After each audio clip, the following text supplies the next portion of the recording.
Voilà. Hier, on était sur ce stand de la maison l'édition des Maisons Roses, hein. Oui. C'est bien ça, Bernard Crozat, qui en est le patron, avec son épouse, qui est illustratrice. Il y a deux noms, il y a Hélène B quand elle dessine et il y a Bénédicte Gantois quand elle écrit.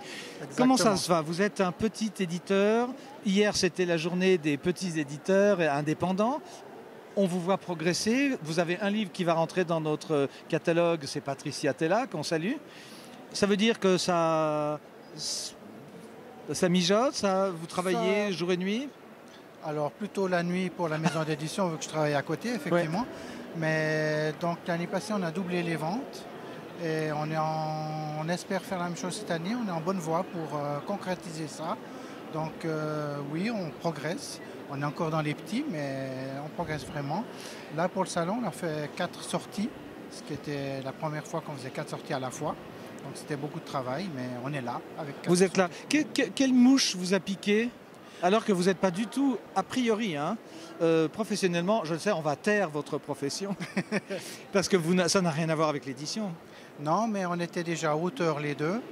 Et puis on a commencé comme ça, c'est qu'on devait aller sur un marché de Noël, parce qu'elle était, comme elle est peintre, donc elle allait en tant que peintre. Et puis on parle de Hélène ou de Bénédicte, là, des deux? De Hélène, enfin en tant que peintre. En tant que peintre. En tant que peintre. Et puis elle m'a dit, mais, au lieu de rien faire, tu t'imprimes tes contes de Noël, que j'avais déjà publié en tant qu'auteur dans des journaux. Et puis on commence à vendre ça. Et puis c'est de là qu'on s'est dit, finalement, on s'est renseigné qu'est-ce qu'il fallait faire juridiquement, c'était très simple en Suisse. Et donc on a commencé petit à petit à publier nos ouvrages. Juridiquement, vous êtes une SARL ou... Il n'y a rien besoin de faire jusqu'à... Société simple? Société simple. Jusqu'à ce que vous fassiez de gros bénéfices, voilà, ouais. Pour les comptes offshore. Voilà, exactement, des gros revenus. On va demander à la caméra, oui, des gros revenus. Oui, une fois que tout est déduit. Voilà. On va faire un petit panneau là sur vos publications. On va rester hors champ. Dans les nouveautés. Donc dans les nouveautés, nous avons... Alors, dans les petits, il n'y a pas de nouveauté cette année. Ça, c'était l'année passée, oui. Tchoupa. Après, dans les... Donc ça, c'est des 1 an. Ça, c'est plutôt des 8 ans. On a comme nouveauté, ça, c'était l'année passée, en fin d'année, La petite fille sans couleur.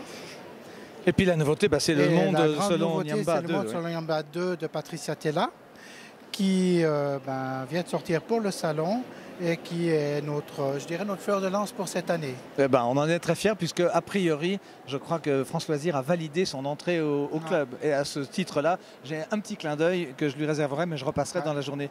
Merci Bernard. Et puis on va laisser partir votre épouse. Oui. Juste finir le coin des poètes avec aussi 3 nouveautés. Oui, c'est vrai que vous êtes poète à la base. Moi pas, mais... Donc on a Serge Bach, Empreinte impromptue.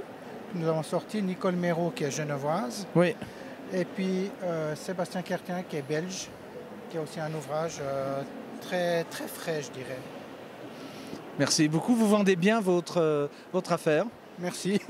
Bonne fin de salon. Oui. Puis à très bientôt sur notre catalogue. Nous, on se retrouve toute la journée comme ça au Salon du Livre à Genève, à Palexpo. À bientôt. Merci.